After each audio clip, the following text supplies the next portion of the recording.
Ndabashuhuje mu izina rya Yesu Kristo, Imana y'amahoro, Imana ivuga bikaba yategeka bigakomera. Twihuse rero gahunda ni ugukora subscribe, share na comment kugira ngo ukurikire ibibera kuri ino channel.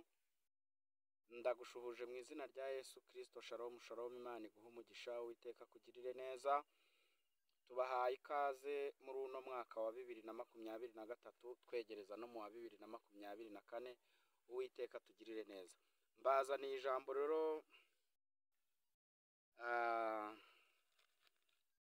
riri mu gitabo cy'Abalewi, ibice ni 22, ibice ni 22. Ni igitabo cya Mose cya gatatu cyitwa iby'Abalewi, ibice 22. Turasoma umurongo wa 9. Hari ijambo rivuga, titiri riravuga ngo umutambyi ntakwiriye kurya ku byera ahumanye. 9 haravuga ngo nicyo gituma bakwiriye kwitondera umurimo nabarindishije, kugira ngo utabazanira icyaha ukabicisha, kuko bawononye. Ndi Uwiteka ubeza. Twakire neza amagambo y'Imana. Ubundi mu bihe bya kera abantu bajyaga bajya gutanga ibitambo, bakabanza bakiyeza, bakabanza bakitunganya. Ariko ubu byabaye viziyo, ubu byabaye business.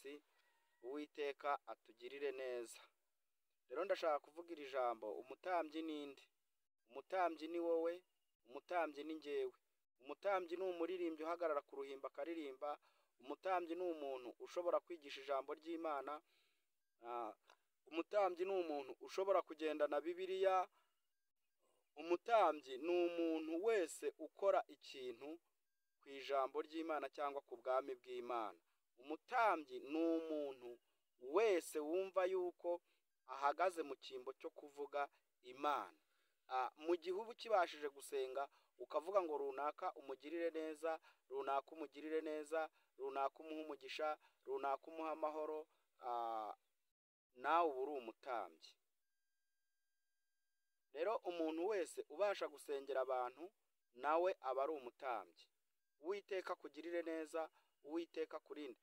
Ahantu muherereye hose mbazaniye iri jambo rivuga ngo umutambyi ntakwiriye kurya ku byera ahumanye. Mbaza uti gute? Abantu muri ino minsi bahumanijwe n'ibikorwa bakora, kuko ntawe ukijya ku ruhimbi ngo ahite apfa, kuko ntawe ugisambana ngo ahite apfa, kuko ntawe ukica ngo ahite apfa.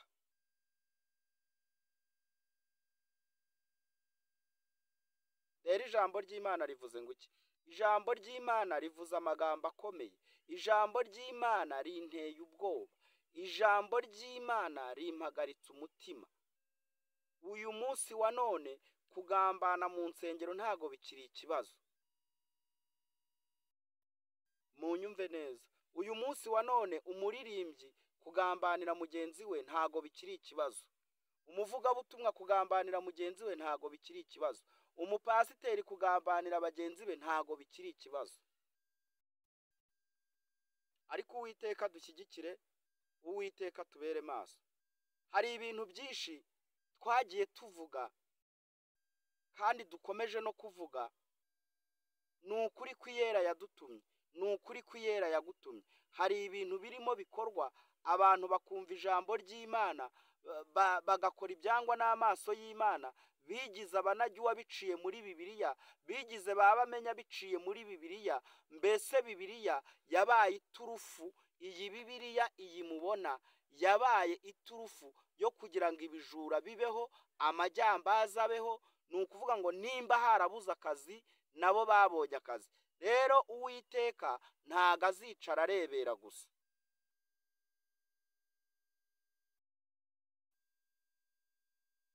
Nimba yarabashije gukura Abisirayeli muri Egiputa, azafata abarengana abakure mu buretwa bwa Farawo. Hari uburetwa bwa Farawo, hari uburetwa bw'abadayimoni, hari igitutu kiri ku bakozi b'Imana mu izina rya Yesu Kristo Munyanazareti. Hari igitutu kiri ku baririmbyi, hari igitutu kiri ku banyamasengesho, hari igitutu kiri mu nzu y'Imana. Rero ni ibintu bibiri utashobora gutandukanya. Utari mu mwuka ibi bintu ntago wabimenya neza. Utari mu mwuka ubundi umunyarwanda yaravuze ngo utagera ibwami abeshywa byinshi. Hari abantu babayeho ku kinyoma gusa. Ikinyoma kikabambika, ikinyoma kikabubakira amazu, ikinyoma kikabagurira amamodoka, ikinyoma kikabati umva ikinyoma gusa. Ingororano zabo ziri hano mu isi. Amasezerano yabo ari hano mu isi, ariko mu ijuru hoya nabo ubwabo Muswera yavuze ngo wameye ishaka itambu, nabo bamaze kwisobanukirwa ibyo bari. Rero umuntu ukora gutyo ntago wamuhwanya n'umuntu urimo gukorera ubwami bw'ijuru.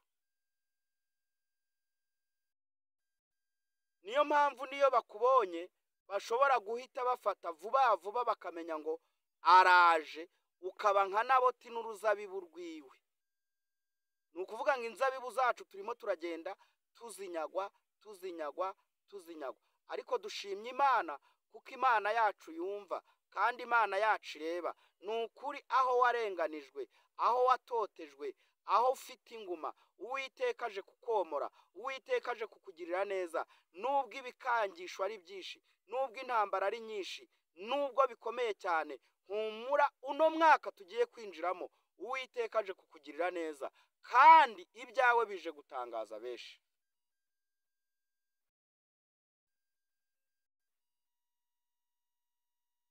Nicyo gituma bakwiriye kwitondera umurimo nabarindishije. Abantu batihamagaye, hari abantu bahamagawe n'Imana. Nicyo gituma bakwiriye kwitondera umurimo Uwiteka yabarindishije. Aba barimo babwirwa hano ni abantu bumvise ijwi ry'Imana, ni abantu bumvise umuhamagaro w'Imana, ni abantu badakorera ku gitugu cy'abandi, ni abantu bamaze kwisobanukirwa, bazi neza ko ari Uwiteka wabahamagaye. Imana yacu ishimwe, Imana ihimbaza, kugira ngo utabazanira icyaha ukabicisha kuko bawononye. Abantu batangiye ubutumwa mbere bari bafite ukuntu bakora. None ubu dufite amashyirahamwe ashinzwe kumenya intera runaka agezemo. Dufite ba Benyamini, dufite ba Yuda, bakuru ba Yosefu, bose baduteraniyeho bamenya yuko Uwiteka yagiranye isezerano natwe, bamenya yuko azatugirira neza, bakagambana ndetse yewe hari byinshi bakora. Iyo umuntu atinyutse kujya kuraguza avuye mu nzu y'Imana, agatinyuka ari pasiteri, akabwizanira, akabugutega uri mugenzi we kuko bawononye. Ndi Uwiteka ubeza. Haleluya. Kuko umurimo le pekiste fo ebodre twawononye. Uwiteka aravuze ngo ndi Uwiteka ubeza. Winjiye mu mwaka wa 2024.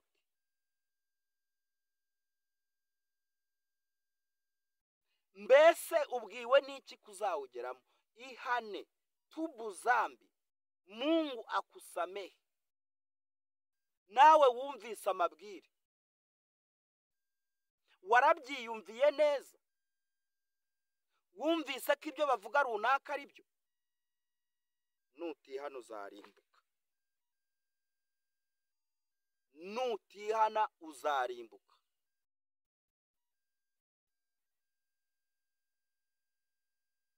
Umurimo w'Uwiteka abantu barawononye.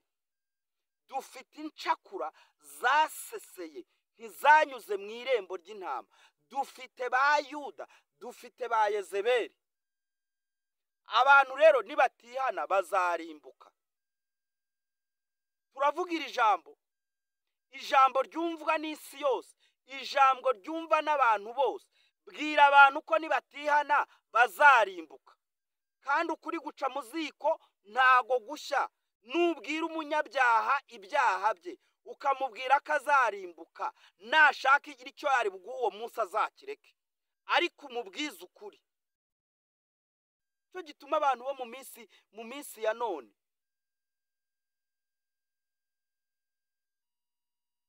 abantu bishimiye yuko abandi basohorwa mu mazu, abantu bishimiye yuko abandi bapfa, abantu bishimiye yuko abandi basohorwa mu nsengero, abantu bishimiye ko, ariko Uwiteka avuze ijambo kuko umurimo we bawononye. Nibongera bakeme atubiferiya, bakihana, bakanyenyekeya, bagatera amavi hasi, Uwiteka azabeza. Yicaye ku ntebe y'imbabazi, yicaye ku ntebe yo kubabarira. Aracyafite inguma z'uko yatwitangiye, yadutanzeho amaraso y'igiciro.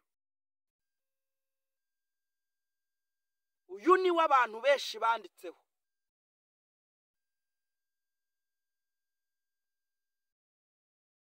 Uyu ni we abahanuzi benshi banditseho. Bavuga ibye, baramwitegereza. Ba Yesaya bamuhanuye mu gihe yatari bwaze hashira imyaka 700. Abandi baravuze ngo turamubona, ariko ntago ari uwo mu gihe cyacu. Zekariya we yaravuze ngo noneho usezerere umugaragu wawe amahoro, kuko amaso ya Zakariya abonye agakiza. Birashoboka ko hari isezerano wasezeranye n'Imana. Birashoboka yuko hari icyo wavuganye n'Imana. Birashoboka yuko ari nayo yakubwiye. Ariko uyu munsi wa none ukaba warahagurukiye ab'inzu y'Imana, ukaba ari wowe mugambanyi, ukaba ari wowe mugome wa mbere. Ihane, nutihana uzarimbuka.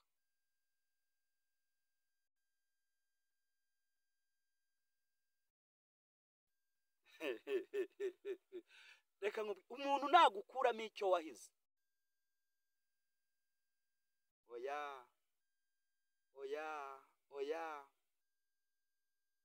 nukuri. Umuntu nagukuramo icyo wahize, icyo wivugiye ubwawe, urwo rubanza uzarwinjirana imbere y'Imana. Abantu basesenguye Bibiliya bafite imirongo batera abandi y'ubucakura, bagacakura abantu b'Imana, bakababeshya. Umva ikintu Imana ivuga: abantu mwese mwavugiye ubusa imbere y'Imana. Ibyo mwavuze bizabakurikirana nimutihana. Ibyo mwagambaniye abandi bizabakurikirana. Ibyo mwahemukiyeho abantu b'Imana bizabakurikirana. Ndavuga mvugishijwe n'Uwiteka, Imana yantumye, Imana Adonai, Imana ifite imbaraga, Imana ifite ubutware, Imana igira neza itayobewe kugira nabi, Imana yakamije inyanja, Imana yahagaritse izuba, Imana yahagaritse imvura imyaka 3 n'amezi 6. Haleluya! Iyo ngiyo rero ishobora no guhagarika ubuzima bwawe, ishobora no guteza ibibazo mu byo ukora, mu byo uvuga, muri vision ufite, mu byo ukora byose. Igahagarika ibyo ukora, ukazajya ukora uhomba, kubera yuko bawononye. Ariko nibahindukira bakihana, nduwiteka ubeza. Shalom shalom, shalom shalom. Nkwifurije umwaka wa 2024 uwinjiremo uhigura imihigo, uwinjiremo ukorera Imana. Ibuka gukora subscribe na share na comment. Ndagushimiye mu izina rya Yesu Kristo, umwami w'abami. uzaza gucira imanza abazima n'abapfuye. Uwiteka kurengere, kandi Uwiteka agukuyeho ibintu byose byari bije kukwica mu izina rya Yesu, amen.